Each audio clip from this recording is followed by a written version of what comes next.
अस्सलामुअलैकुम, वेलकम है आप सभी का इस नई वीडियो में। तो जैसे आप सभी को पता है कि कल रात जेके बोपी ने बीएससी नर्सिंग, बीएससी पैरामेडिकल और बीएससी टेक्नोलॉजी कोर्सेज़ का जो ऑनलाइन काउंसलिंग का शेड्यूल है वो यहाँ पे रिलीज़ किया। इस बीच काउंसलिंग में आपके कौन कौन से बच्चे एलिजिबल हैं उसके बारे में भी हम बात करेंगे, डॉक्यूमेंट्स कौन से लगेंगे उसके बारे में हम बात करेंगे, प्रेफरेंसेस कैसे रखनी है आपको उसके बारे में भी हम बात करेंगे, कट ऑफ कहाँ तक जा सकता है उसके बारे में भी हम बात करेंगे।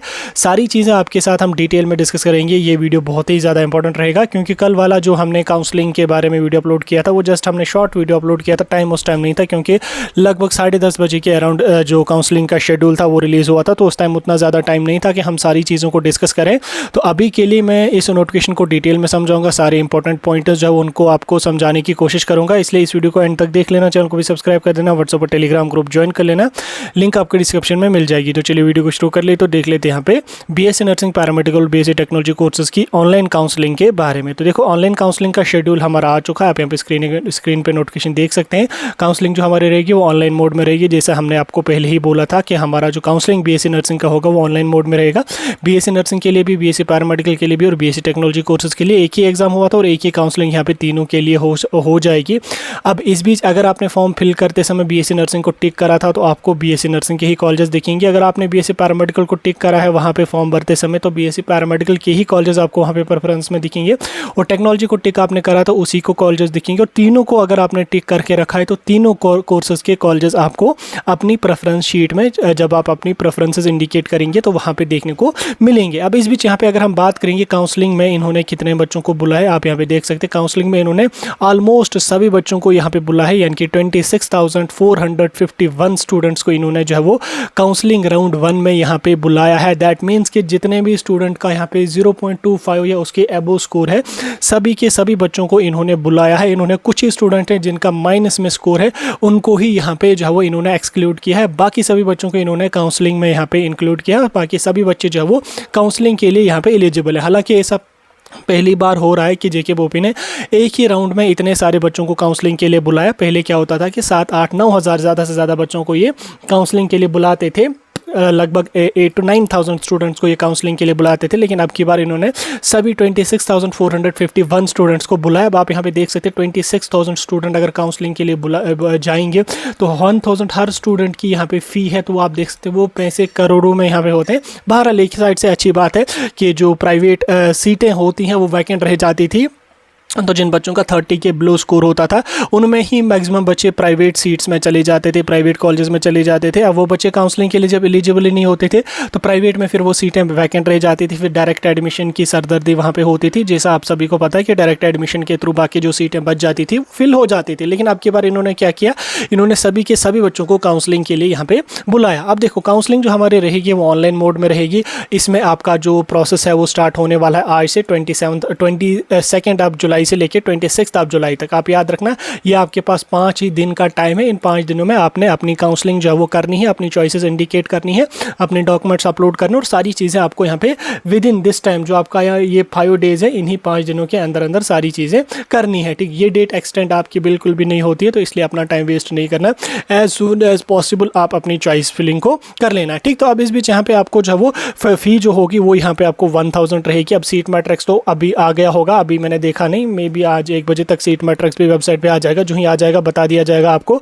और उसके साथ साथ आपको यहाँ पे कुछ डॉक्यूमेंट्स भी अपलोड करने पड़ेंगे, जो डॉक्यूमेंट्स में आपका यहाँ पे डोमिसाइल सर्टिफिकेट लगेगा, 10th क्लास का मार्क्स कार्ड लगेगा, 12th क्लास का मार्क्स कार्ड लगेगा, और उसके साथ साथ आप यहाँ पे देख सकते हैं 10th क्लास की मार्कशीट हो या 10th क्लास की DOB हो, 2 में से 1 लगी, और अगर आपके पास कोई कैटेगरी है वो यहाँ पे आपको लगने वाली है। इसके साथ साथ आपका अपना जो बोपी का एग्जाम आपने दिया और रिजल्ट का स्क्रीनशॉट, जहाँ पे आपका रोल नंबर, आपका स्कोर है, आपकी रैंक क्या है, वो सारी चीज़ें आपको यहाँ पे फॉर्म में फिल करनी पड़ेगी। ठीक, वो सारी चीज़ें आपको यहाँ पे लगेंगी। और उसके साथ साथ देखो यहाँ तक तो ये कुछ इंपॉर्टेंट पॉइंट्स है जो मैंने समझा दिया। अभी सीट मैट्रिक्स आ जाएगा, उस पर एक अलग से हम वीडियो अपलोड करेंगे।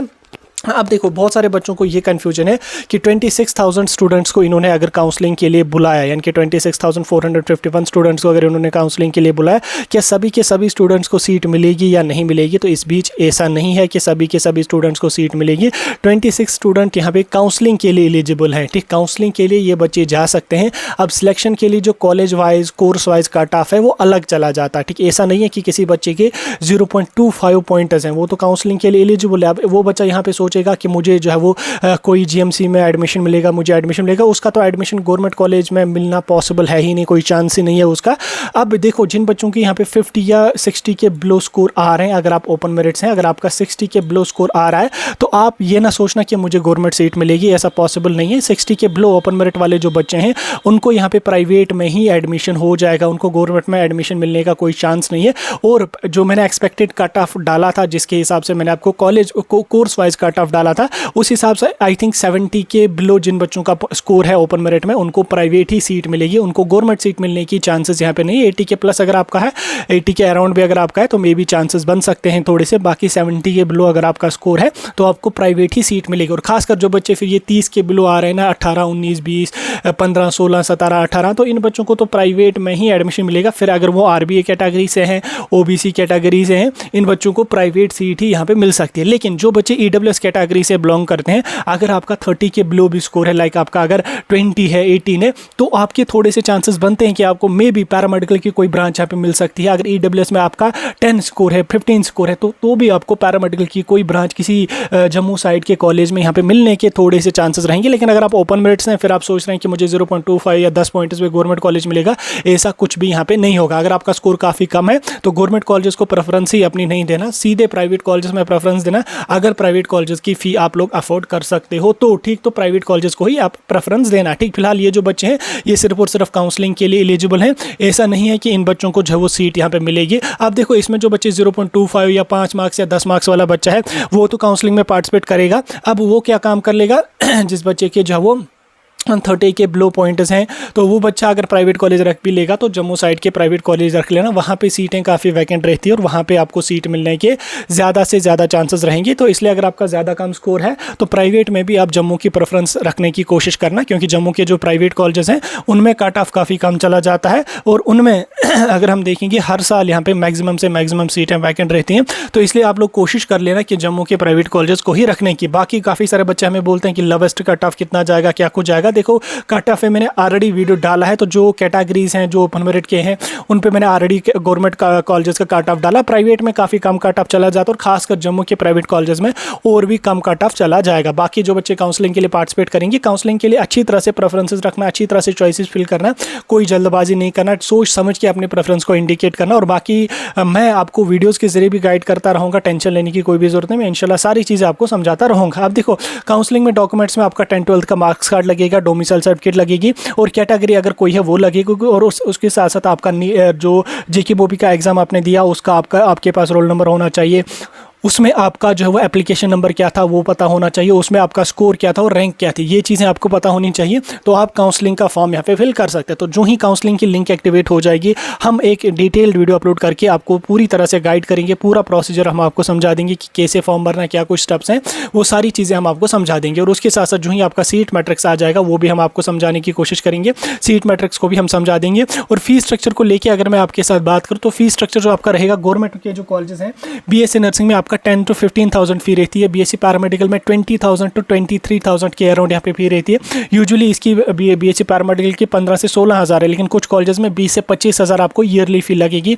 हॉस्टल वगैरह को छोड़ के। लेकिन अगर आप पैरामेडिकल में जाओगे तो 80 to 90,000 और कुछ कॉलेजेस में 1 लाख और कुछ कॉलेजेस में जैसे एसकॉम्स जम्मू है वहाँ पे 1,15,000 आपको एक साल की फी लगेगी, without hostel without other expenses, सिर्फ एकेडमिक फी आपको इतनी लगेगी। यूजुअली आप मान के चल सकते हैं नर्सिंग पैरामेडिकल में आपको अराउंड 80 to 90,000 आपको एवरेज में यहाँ पे पर ईयर की फी लग सकती है विदाउट हॉस्टल। इस चीज़ को अभी याद रख लेना, ध्यान में रख लेना और उसके अकॉर्डिंग आप लोग अपने कॉलेजेस की प्रेफरेंस रख लेना। और उसके साथ साथ जो प्रेफरेंसेस आप बच्चे को इसमें फॉर्म में फिल करेंगे, कॉलेजेस हों चाहे कोर्सेज हों, वही कॉलेजेस और वही कोर्सेज रख लेना जिसमें जाने का आपको इंटरेस्ट हो। क्योंकि बच्चे क्या काम कर लेते हैं, वो कोई भी कॉलेज उठा के डाल देते हैं। नर्सिंग में उनको जाना होता है, वो पहले नर्सिंग के 5-6 कॉलेज रखेंगे, फिर वो पैरामेडिकल और टेक्नोलॉजी कोर्सेज के कॉलेजेस वहाँ पर डाल देते हैं, फिर पैरामेडिकल में उनको जाना नहीं होता है, तो फिर उनको लास्ट पे जो वो प्रॉब्लम हो जाती है। तो इसलिए आप कॉलेजेस और कोर्सेज वही रख लेना जिसमें आपको जाने का इंटरेस्ट होगा। कॉलेज वही सिलेक्ट करना जिस कॉलेज में अगर आपकी सीट मिल जाती है तो आप वहाँ पर एडमिशन करेंगे। कोर्सेज आप वही रख लेना कि जो कोर्स आपको मिलेगा आप उसमें एडमिशन करेंगे। बाकी कोई टेंशन नहीं लेने की कोई ज़रूरत नहीं है।